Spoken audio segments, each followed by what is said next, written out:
One of the most important rules that I follow when I'm selling options is called the 50% rule. And I'm going to be showing you a live trade example of how I played this recently. But before we get into today's video, guys, I just want to wish every single one of you an absolutely Merry Christmas and a Happy Holidays. This has been an incredible year since we started this channel around February of this past year. And the growth, right, just even my own personal growth with option selling has grown leaps and bounds. And I just want to wish all of you a Merry Christmas, Happy Holidays, and thank you so much for tuning in here every single day. I hope I can provide a little bit of value to your option selling journey. And I have a very special giveaway that I'm going to give away down below today. I'm going to give you my 50% rule and 80% rule ebooks that are critical to know as an option seller. Just drop a comment down below on today's video. And of course, if you don't mind, hit that like button and that subscribe button. But let's get right into today's video, guys. And we're going to be talking about the 50% rule. I'm going to show you guys a live example of a trade that I just did this on, and to really hammer this point home, okay? So first and foremost, right, I'm going to assume all of us know what a cash secured put is, okay? It's us saying we're willing to buy 100 shares of a stock at a certain price on a certain date, okay? I'm going to show you the trade that I took here, right? So right here, you can see I have a SoFi, right? And I sold a transaction put, right, SoFi for January 2nd, 2026, right? The 24s. I did a 24 cash secured put, and I collected $55.35 of premium, right? So let me go toss this in to show you guys exactly how this looks like. So I collected $55.35 in the calculator, and I have to lock up. I'm risking $2,400, right? Because I'm saying I'm willing to buy 100 shares of SoFi for $24 a share on January 2nd. If it's trading at that, right? That's the trade, and I collected 2.3% return on my collateral. Obviously not financial advisor. Note results vary. Premiums are constantly always different. Your results, will vary depending on your market conditions. Okay.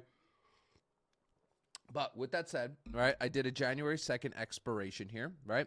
And this return number is obviously premium divided by collateral. And of course, you can get my calculators and my premium calculators and my trade logs for free. Just attend the Ark Options Strategy workshop down below. I give it to you at the very end. Okay, so that's what that trade looked like. Calculated $55.35. Now, here's what happened, right? There's a few things that can happen when you're selling options, guys, right? We can roll positions. We can buy to close them out early. We could get assigned, right? There's things that can happen, right? So, but me as an option seller, right, I'm not too stressed, right? I opened up this trade on the 18th, right? Or what was the exact date? On the 17th, I opened this trade. I got till the 2nd, man. I got like 3 weeks essentially to see what happens, right? And there's two options that can happen if I just let it go to expiration. Right? Let's say that SoFi is trading below or above $24. Well, I'm not buying it at $24. My $2,400 is not used to purchases. I get that back. I get my $2,400 back, and I capture this full 2.3% return, right? I get all that premium, right? The second thing that can happen is that, and this is the big risk of a cash secured put, is let's say at close on the 2nd, right, SoFi is trading at $23.20. I'm on the hook, right, to buy it at $24. So my $2,400 will be used to buy 100 shares with a cost basis of SoFi for $24 a share.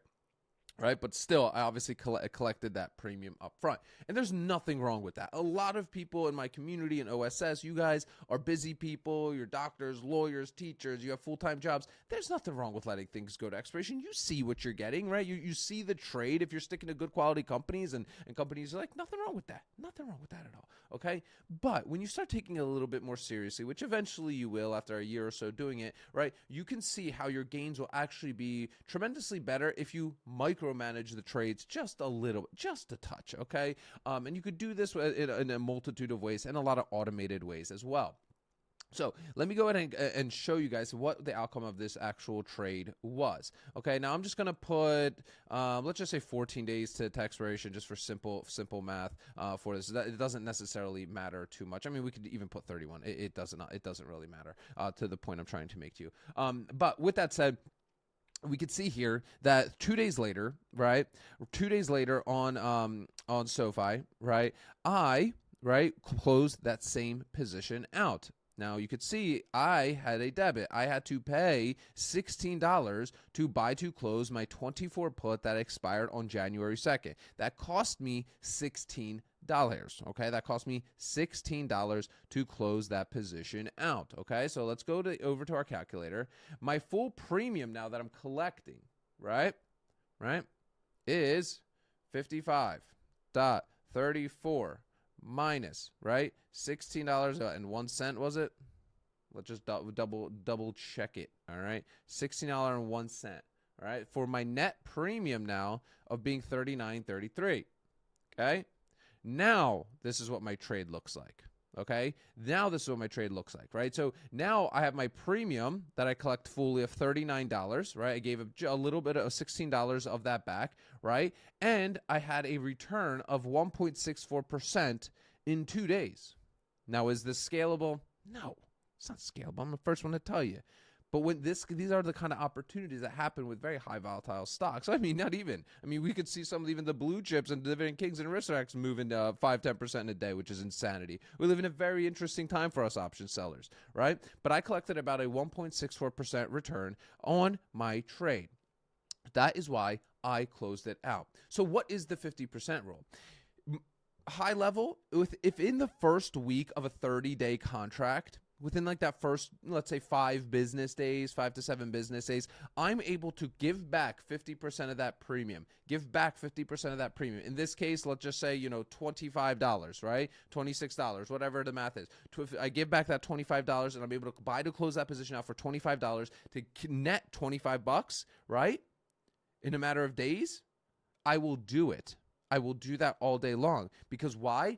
I made 1.64% of my money in a 2-day period, which is absurd. That is amazing in my personal opinion. If you don't think that, this is not the channel for you, right? I close that position out. I get my collateral back to then go jump into another opportunity immediately, okay? Now, that's how the 50% rule works. Now, you can do this a lot better if you actually use our trade lock template here. It'll even show you in a lot more detail, right? So in this specific situation, let me just add another line here. Obviously, these are all educational examples. I'll just say SoFi here, right? And I will say my original premium here that I collected. This is why I live and breathe by these things, guys. So 55.35, right? It was my total premium that I collected originally. I locked up $2,400, right?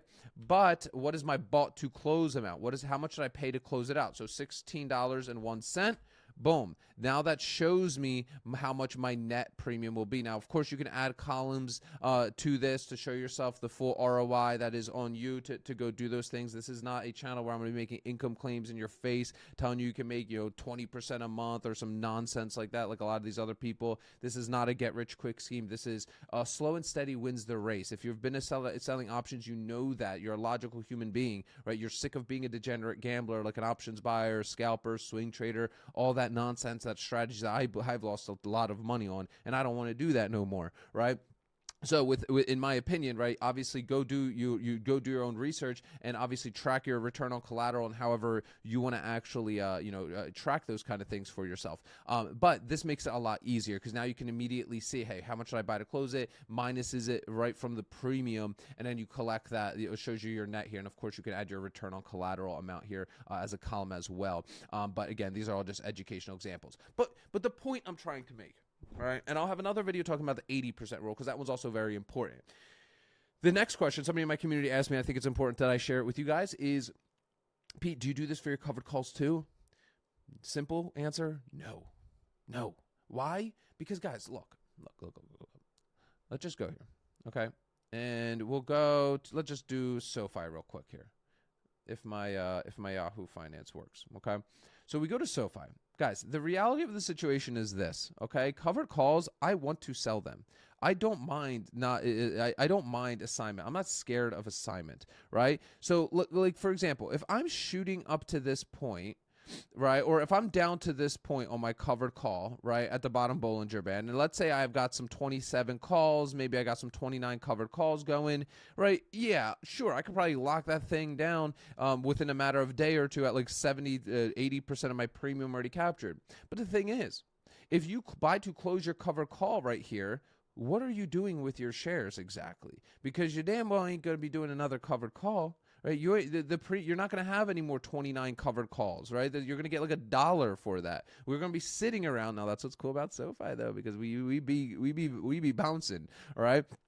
That's why I'm having so much fun, man. I've been trading so much SoFi, it's making my head spin. I literally trade it quite literally every single day at this point, and it's fun. But with that said, right, you typically would not be able to. You'll be sitting on your hands waiting for a recovery. So you might be waiting a couple days with SoFi. But you guys know what the point I'm trying to make. If I don't have another opportunity to jump into, I'm probably not going to I'm not going to close out my covered call. It depends on your play. It depends on your strategy. You see what I'm saying? With my cash secured puts, that's my actual money. That's my actual collateral. There's always opportunities out there, baby. I can always get that $2,500. I go dump it into something else. If I got to sit on my hands, cool. I don't care. I made 1.6% in a 2-day period. You know, your boy, very happy about that, okay? So that's kind of how I do it. My covered calls, I usually let them go to expiration because I don't mind selling them off, okay? Maybe if it's shooting up and there's like tax reasons, whatever, I'll roll them out, keep kicking that can down the road. But for the most part, I usually have no problem selling off my shares and moving on with my life. My cash secured puts, though, if I see a spike up here and I got a cash secured put down here, yeah, I'm closing that thing out right away because, again, I kind of try to, again, technical analysis is BS, but it helps us time things and get as much premium as we can and kind of it'll get a little bit of a pulse. And especially when you start trading a lot of stocks, guys. I was talking to my brother-in-law the other day. It's like you don't need a lot. You know, 5 to 10. Right. Obviously, if you take it more seriously and you want more setups every day, like, yeah, you can build a 100 thing watch list. But when you start trading, it's just you get a pulse on this. I call that the gut indicator. You guys hear me talk about it. I know it's BS saying something like that. But for me, it's like, you know, when trading like American Airlines, SoFi, Arista, right, like these stocks that I've traded for so many years, it's like you kind of just feel like you have a pulse on it. Yeah, and those are the high conviction stocks that you really start to build up for yourself. So I hope that helped you out, guys. If you want my full trade log template, my 2 premium calculators, it's all free. Attend the Ark Options Strategy workshop. It's 90 minutes. Going to show you how to over optimize the wheel strategy and not be a full-time trader. That's the last thing I want to be doing is glued to these charts all day. I'm about to put this video up and go spend the rest of the day with my family, right? So that's how I do. I don't care about trading. I don't need to be a day trader to see results in this space. So if you want that full training and all these calculators, click that first link in the description of today's video, guys. Remember, sell options, collect premiums, repeat. I'll see y'all tomorrow.